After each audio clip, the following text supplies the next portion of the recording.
السلام عليكم، ازيكم حبايب قلبي؟ عاملين ايه؟ يا رب تكونوا بخير. اهلا بيكم في حلقه جديده من حلقات او فيديوهات قناه احلى يوميات. النهارده اقدم لكم حاجه سريعه وسهله جدا جدا جدا، واتمنى لكل واحده تعملها في البيت. حاجه نظيفه انت ضامنه نظافتها، وارخص ما بتشتريها، وهتلاقيها او هتعمليها طول السنه في البيت. عشان هي طبعا بتبقى في موسم معين، اللي هي حلويات مولد النبي. كل سنه وانتم طيبين. هنقدم لكم النهارده، هنعمل مع بعض الفولية والحمصية والسمسمية.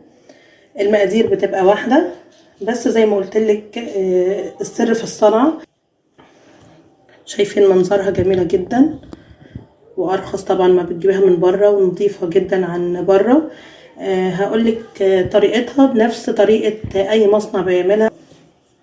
شايفين بتقطعيها، هي رفيعة مثلا، ودي اعرض شوية، مقرمشة وجميلة جدا. ودي السمسمية. الحمصية عايزة تعمليها قرص اعمليها. تعالوا مع بعض ان شاء الله نشوف بتتعمل ازاي، وامشي معايا خطوة بخطوة. ويا ريت ان شاء الله ما تنسونيش في الاشتراك واللايك عشان يوصل لاكبر عدد ممكن من الناس. وتعالوا مع بعض نشوف المكونات ايه. معايا نص كيلو سمسم محمص، ممكن بدل السمسم الفول السوداني المقشر، الحمص، بندق. ومعايا كوباية سكر، ونص كوباية عسل جلوكوز، ومعلقة كبيرة مية ورد، وتلت كوباية مية. هي طريقتها سهلة وبسيطة جدا، بس محتاجة منك تكات وأسرار عشان تطلع معاكي مظبوطة زي المصانع والشركات بالظبط. وأول خطوة معانا، هنجيب طاسة على النار، بس تكون النار هادية، ونحط كوباية السكر، وعليها تلت كوباية المية،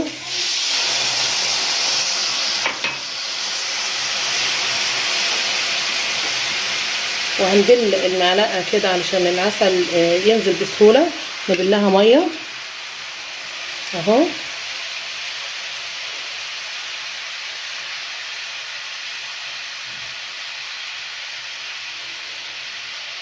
زي طريقة الشربات، بس هقول لكم هتوصل لفين بالظبط.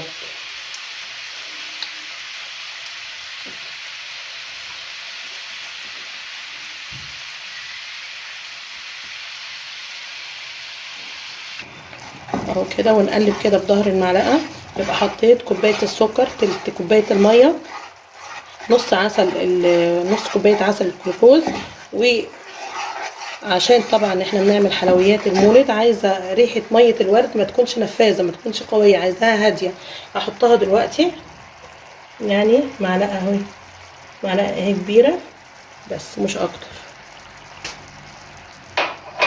ونقلب كده بالراحة خالص على نار هادية، لغاية لما اقول لكم هتوصل لغاية او هتبقى ازاي. دي اداة الربط اللي هتمسك لي سواء السمسم، سواء الحمص، سواء الفول السوداني، سواء البندق.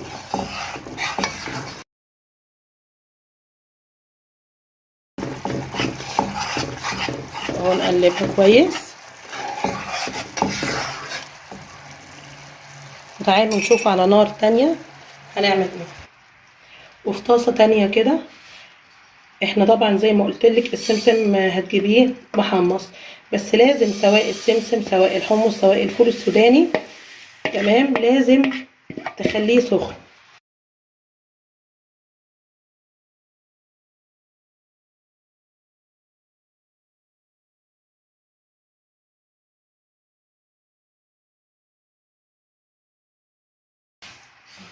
انا مش عايزاه طبعا يتحرق منك، انا عايزاكي بس تسخنيه.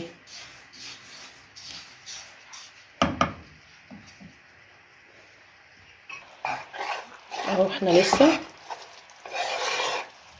هنعمل دلوقتي اختبار صغير نشوفه هيربط معانا السمسم او السمسمية ولا لا.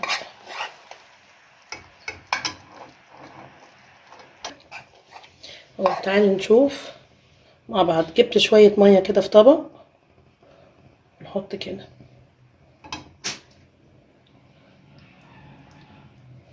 لو اتلمت معايا وعملت لي زي كوره ناشفه خلاص يبقى كده تمام، وهطفي النار.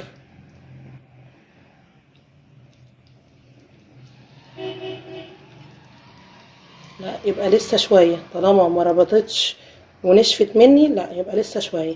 والعين التانية حاطين عليها السمسم بس بنسخنه، لان لو حطيناه بارد على اداة الربط اللي احنا بنعملها دي هيقفش ومش هتعرفي تفرديها خالص في الصاج اللي احنا الخطوه التانية اللي احنا هنعملها بعد شويه.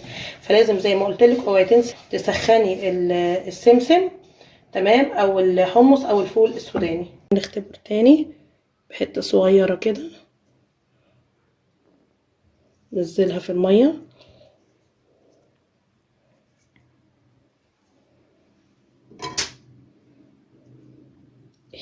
اهي كده تمام جدا اهي. شايفين بقت ازاي؟ كده انا اتاكدت ان ماده الربط اللي عملتها او الشربات اللي انا عملته هيطلع لي الحاجه مظبوطه بالظبط. تمام اهو. بعد ما سخنت السمسم نحط كده البوله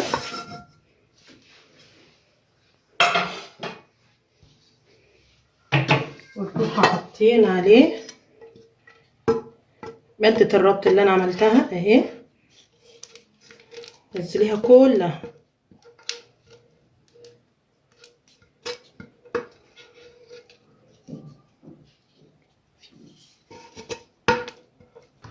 وننزلها اهو.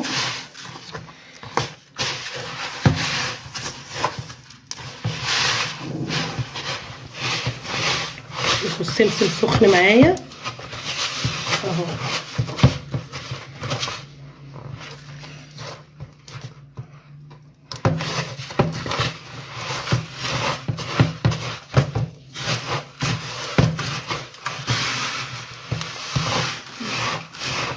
انا عايزاكي توصلي للمرحله دي كده بالظبط.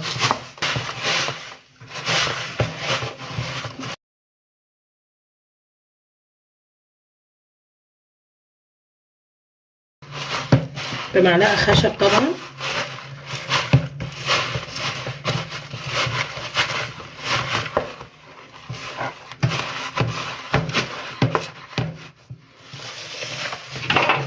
وفي صاج كده دهنها شويه زيت وتحطي عليه ورقه زبده، وتحطي على ورقه الزبده تروحي منزلاه كده اهو. حطيناه في الصاج اهو. تفردي على قد ما تقدري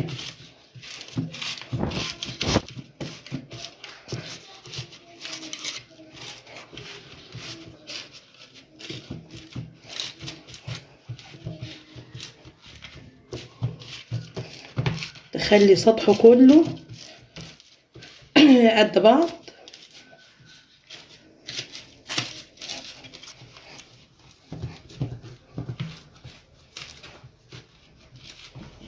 اهو، عشان تخلي السطح كله في سوا واحد.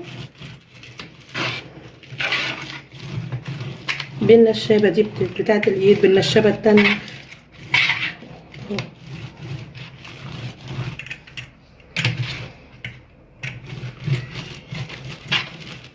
تضغطي كده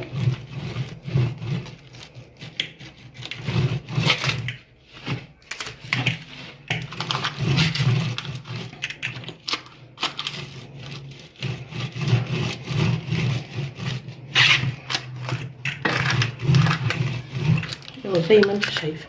نشيل الحواف نظبطها مع بعض كده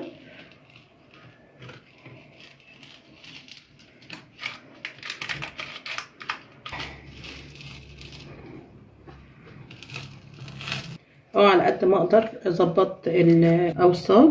بصي زي ما انت عايزه، يعني شوفي عايزه تبقى صوابع قد ايه مثلا، بس ما تنزليش لتحت.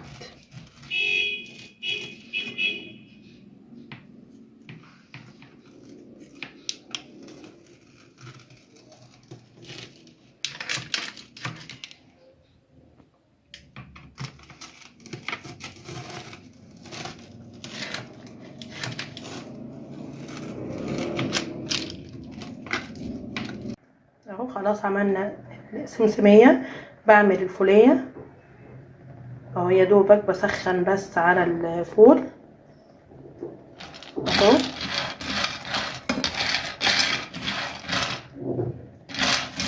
يا دوب تسخني بس مش اكتر.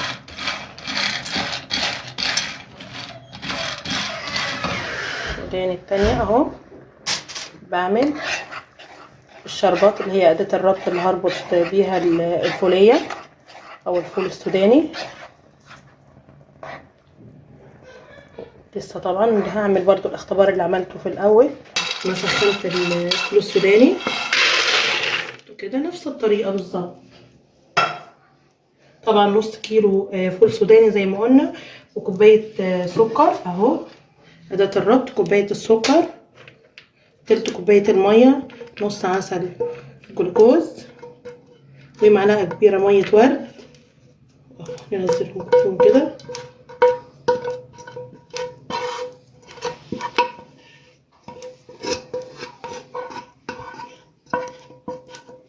اهو نقلبهم كويس قوي.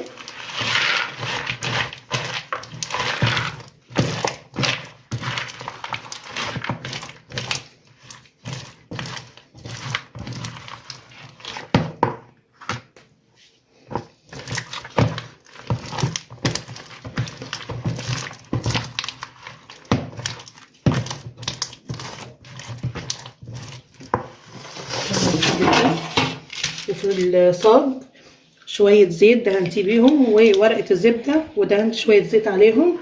وننزل السوداني بتاعنا. نزلي بسرعة كده وهو سخن، هينزل معاكي بسهولة. تفرديها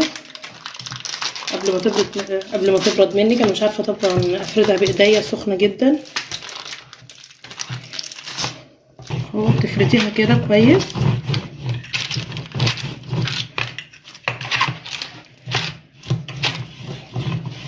تفرديها على قد ما تقدري.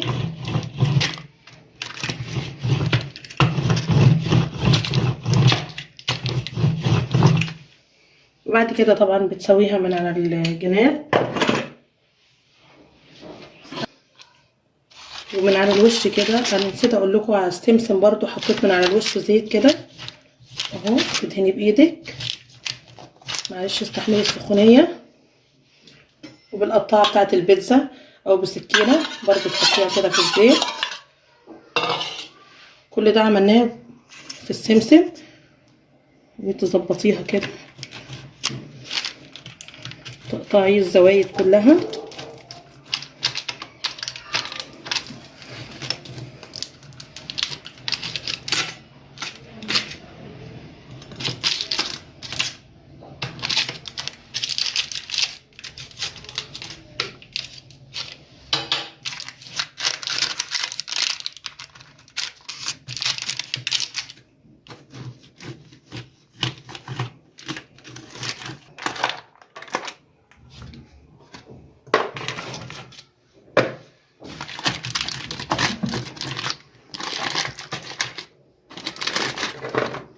خد يا احمد. احمد عايز ياكل ومخليني عيني في وسط راسي، واقف لي عايز ياكل الزوايد بسرعه.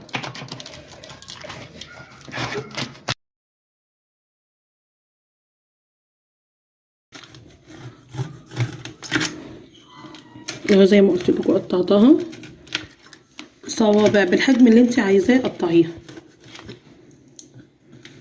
اهو. ونسيبها تبرد شويه وتبداي تقطعيها شبه الجاهزه بالظبط. وطعمها جميل جدا وضمن نظافتها، وهتعمليها طول السنه. نقطعها واحطها في طبق التقديم واوريها لكم. خلاص عملنا السمسميه والفوليه. دلوقتي هنعمل الحمصيه. برضو نص كيلو حمص مقشر اهو. يا دوبك اسخنه بس على النار.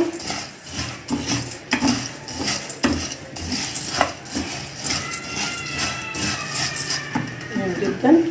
وتعالوا نشوف هنا اهو الشربات او مادة الربط اللي انا هستخدمها. دي تالت مرة كده نعملها،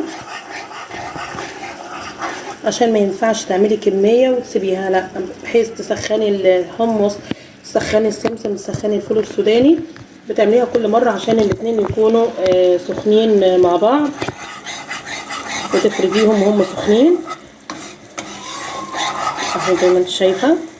وبرده هنعمل لها الاختبار اللي هو في شويه ميه لغايه لما تطلع كوره متجمده معانا، يبقى دي كده تمام ماده الربط دي. تعالى نعمل الاختبار لاخر مره اهو، حته صغيره خالص اهو.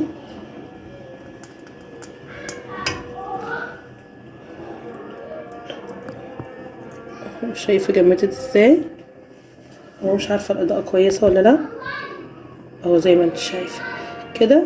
طالما مسكت معاكي وجمدت معاكي اهو، يبقى كده تمام جدا.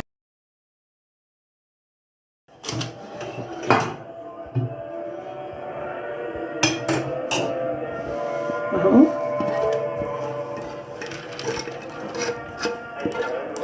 فضيها بسرعه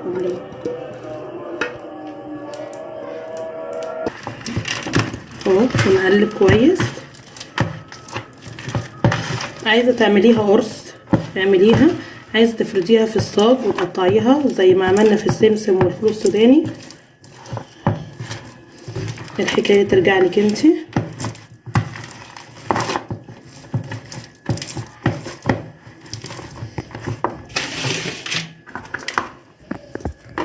بقى في الصاج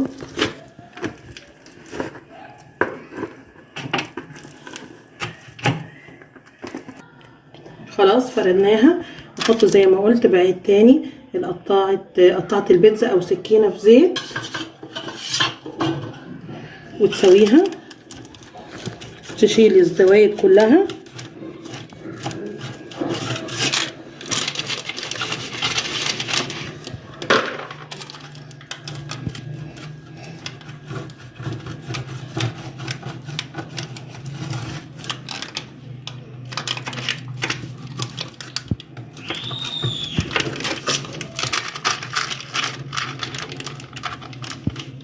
بس اوريها لك هي طريه كده، وتسيبيها تنشف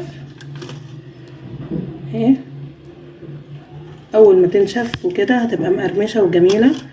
اكمل التقطيع وارجع لكم تاني اوريكي حاجه عشان بتبقى فيه كتيره حلاوه مولد النبي او الفوليه، سواء السمسميه البندقيه السمسميه، بتلاقيها بتمط وتشد معاكي. ده ما بتبقاش اداه الربط اللي احنا عملناها، اللي هو الشربات اللي احنا عملناه على النار، ما بيكونش معمول كويس.